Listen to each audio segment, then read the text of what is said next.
Gérald de Sokoja est pêcheur professionnel à Fréjus. Il évolue dans les étangs de Villepée, une zone classée Natura 2000. Mais depuis quelques mois, un véritable fléau menace son activité, le crabe bleu. Un crabe qu'il remonte dans ses filets à chaque sortie et qui fait de gros dégâts. Il n'y a pas d'exception, il mange tout. Donc dès qu'il va rentrer dans les frayères, que ce soit des œufs de dorade, de mulet, de loup, de peu importe, ben, il va dévorer avant que ça sorte.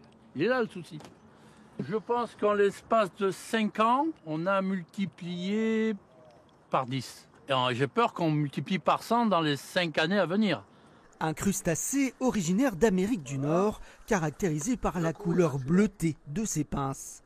Une espèce particulièrement agressive qui attaque aussi bien les œufs de poisson que les petits coquillages ou les herbiers, et même les filets de pêche qu'il trouve sur son passage.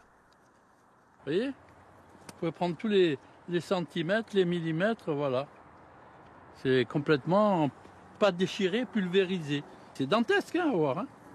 Des filets devenus inutilisables, de quoi inquiéter ce pêcheur pour l'avenir de son activité.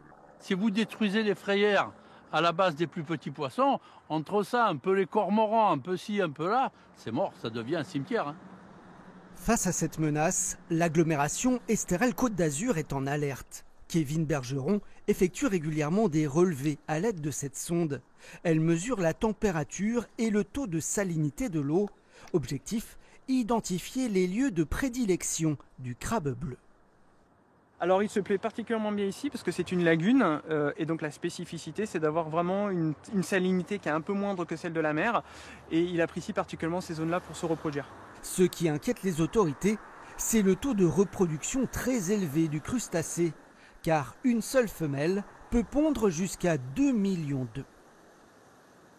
La femelle a besoin d'être proche des embouchures pour qu'une fois qu'elle s'est reproduite avec le mâle, elle parte en mer pour mort. D'accord. Même la gendarmerie nautique des Issambres est sur ses gardes. Elle travaille avec l'Observatoire du littoral pour identifier et même cartographier la présence du crustacé. On est quand même ici aux étangs de Villepée, un site Natura 2000 avec une faune et une flore assez fragiles. Donc si on a une espèce invasive qui vient en fait détruire cet écosystème qu'on a depuis un certain temps, on peut avoir des problèmes par la suite. Le crabe bleu a fait de gros dégâts en Corse ainsi qu'en Occitanie. Alors à Fréjus, on réfléchit déjà aux futurs moyens d'action.